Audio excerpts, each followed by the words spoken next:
हम्म, तो अभी हमें यह देखना है कि applied history research in various field.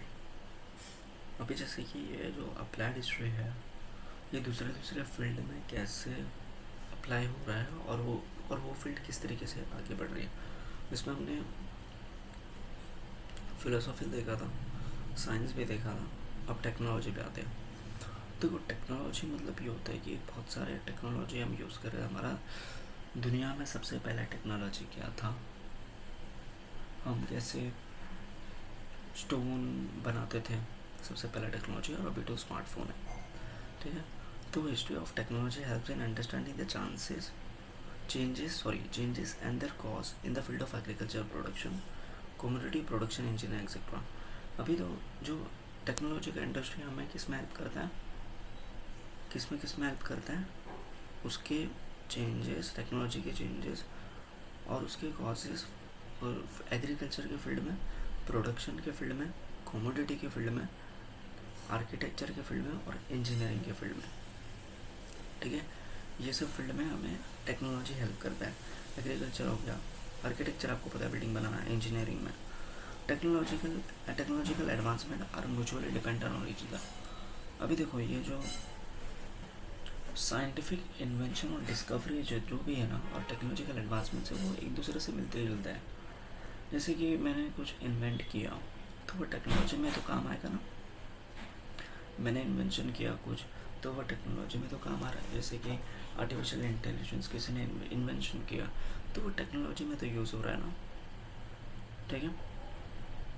अभी आएगा, knowledge of science and technology was very important at every step from making a stone tools to agriculture production. देखो, मैंने बताया था ना कि जो नॉलेज है साइंस एंड टेक का, वो हर एक from stone age to agriculture production, ये हर एक स्टेप बाय स्टेप हमारे लिए बहुत इंपॉर्टेंट है जानना, पूरे इवोल्यूशन को समझने के लिए। Later the advancement of science promoted the mechanization of production. फिर जो साइंस का जो एडवांस है ना, वो मैकेनाइजेशन प्रोडक्शन को प्रमोट किया। And it is necessary to know the history of technology in order to understand the development of mechanization and mutual dependence between science and tech. तो ये इसके लिए बहुत ज़रूरी हो जाता है हमें मैकेनाइजेशन, डेवलपमेंट ऑफ मैकेनाइजेशन और mutual dependence between science and tech को, मतलब इसके लिए बहुत ज़रूरी हो जाता है कि साइंस एंड टेक्नोलॉजी को साथ में समझना। ठीक है। तो ये टेक्नोलॉजी के इंडस्ट्री में भी हिस्ट्री की तो ज़रूरत पड़ती है ना। अगर टेक्नोलॉजी में हम हिस्ट्री को नहीं समझेंगे तो प्रेजेंट टाइम में हम उसको अप्लाई करके फ्यूचर को कुछ नहीं कर सकते। अब जो भी चीज़ इन्वेंट हो रहा है, जो भी चीज़ इन्वेंशन में हो रहा है, और वो इन्वेंट होते रहेगा ना।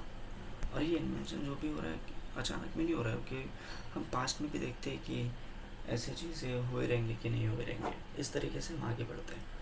अभी जैसे कि समझो, हवे में मुझे मैं यूट्यूब पर वीडियो बना रहा हूँ, अगर मुझे हवे में उड़ना है तो मैं कहीं ना कहीं एरोप्लेन के कैरेक्टरिस्टिक को देख के हवे में उड़ूँगा ना, ऐसे। ठीक है। अभी industry and commerce, the field of mutual transaction expand with the growth of industry and trade. ठीक है। इंडस्ट्री और कॉमर्स मतलब क्या होता है? इंडस्ट्री मतलब फैक्ट्री, कॉमर्स मतलब कमर्शियल, और मैन्युफैक्चर से लेकर कंज्यूमर के बीच का रास्ता, उसको कमर्शियल बोलते हैं। फिर आएगा, it also promote continuous development of network culture interaction. ये एक बोलते हैं ना कि अगर हम ट्रेडिंग करते हैं एक कंट्री से दूसरे कंट्री तक, तो हमारे कल्चर इंटरेक्शन भी होते हैं।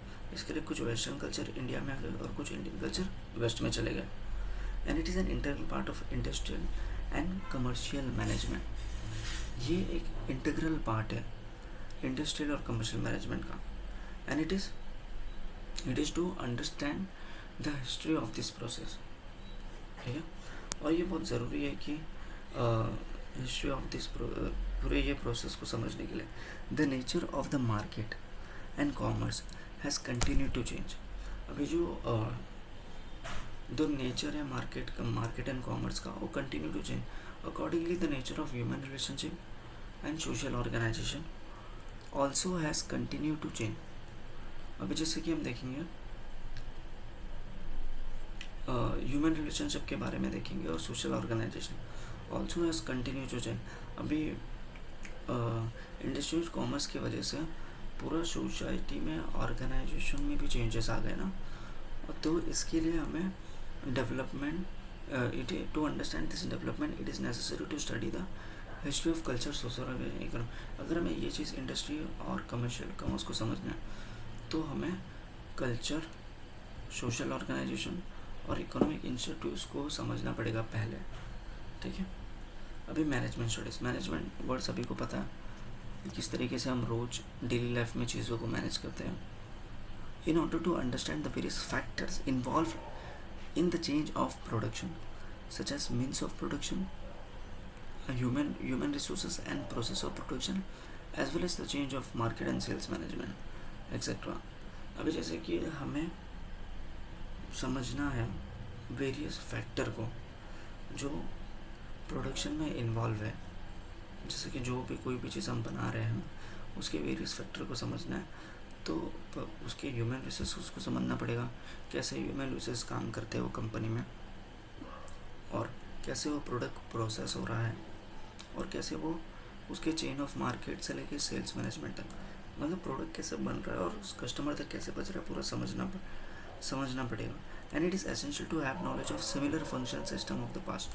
अगर अब भी के प्रोडक्ट को समझने के लिए उसके पास्ट के फैक्टर के बारे में भी जानना ज़रूरी है, तब जाके आप अभी को अच्छे से समझ पाएंगे। It is functional system of the past and it is essential to understand the psychological character of people working at various level in the chain of production and marketing for healthy management. अभी company में भी management को समझना ज़रूरी है कि उसके chain of level बहुत सारे लेवल होते हैं कंपनी में। कोई मालिक होता है, फिर उसके बाद वाइस होता है, फिर सीईओ होता है, फिर अलग अलग, उसको समझना बहुत ज़रूरी है। अब आएगा in order to achieve it understanding of the social and economic institution that support the industrial and commercial process is important. Knowledge of history in this regard makers the management at various level. देखो ये अगर हमें knowledge होगा अलग अलग levels का तो manage अच्छे से कर सकते हैं। अभी जैसे कि ये क्लासेस में, ठीक है, ये क्लासेस में मैनेजमेंट हुआ जा रहा है, आपका टाइम टेबल दिया जा रहा है, आपका टेस्ट हुआ जा रहा है, ठीक है। तो कहीं ना कहीं ये सेम प्रोसेस पिछले 10 साल पहले भी था और उसके 20 साल पहले भी था क्लासेस में, कहीं ना कहीं अभी भी ये चीज़ फॉलो हो रहा है, ठीक। तो आर्ट्स से समझ में आता है ड्राइंग, पेंटिंग, दिमाग में आर्ट्स बहुत टाइप के होते हैं। जैसे कि it is important to understand the development of various arts form with the help of their style of expression and their foundation in the form of intellectual, emotional, culture, tradition. The key to the expression in any art form, emotional temperament of the artist and developmental history of the respective art form can be understood with the help of culture history. ठीक है। अभी जैसे कि arts को समझना बहुत ज़रूरी है कि प्रेजेंट में हम जो भी चीज़ एंटरटेनमेंट के हिसाब से देख रहे हैं वो सब पास्ट में था कि नहीं था, वो था, इसके लिए अभी तक है। अभी आएगा ह्यूमैनिटीज़ मतलब नाम से समझ में आता है कि हमें ह्यूमैनिटी भाईचारा। Humanities includes discipline like history, archaeology, sociology, anthropology, political science, economy etcetera. To understand the history of origin and development of this discipline is an essential part of the learning. All disciplines are supposed to have an origin of philosophy. Ancient people all over the world tried to speculate in order to understand the relation between the universe and humanity. It gave rise to various mythological stories about the origin of this world, the universal order, human life, gods, rituals, and their philosophical explanation. Roots of philosophical pondering are to be found in mythological stories, and various disciplines under humanities have theoretical foundation based on philosophical theories. Only historical knowledge can help us in understanding this developmental stages. अभी humanities को समझने के लिए हमें दूसरे discipline को समझना बहुत ज़रूरी है, तब जाके हम आगे बढ़ सकते हैं, नहीं तो नहीं। अभी applied history and our present, okay. देखो पीपल अभी बहुत सारे लोग पूछते हैं ना कि हिस्ट्री रियल लाइफ में अप्लाइड होता है कि नहीं, मतलब प्रैक्टिकल है कि बस खाली थ्योरेटिकल है। तो उसका रीज़न सिंपल है कि अप्लाइड हिस्ट्री का मतलब ये होता है कि किस तरीके से मैं कंजर्व और प्रिजर्व करना है चीज़ों को। प्रिजर्व मतलब किस तरीके से हमें डैमेज होने से बचाना है और कंजर्व मतलब मेंटेन करना है उसे, तो उसका जवाब यही रहेगा, ठीक है। बी, फिर उसके बाद management of culture and natural heritage. अभी जैसे कल्चर हेरिटेज में कैसा टेंजिबल और इंटेंजिबल होता है, तो टेंजिबल मतलब जो छूने छू से और हम फील कर सकते हैं, जैसे हो गया बिल्डिंग्स हो गया, पुराने साइट्स हो गया, Harappan civilization, art and craft मतलब गड्ढा खोद के, मैन्युस्क्रिप्ट मतलब ये लिखा हुआ चीज़, स्कल्पचर मतलब स्टैचू, पेंटिंग्स मतलब पेंट।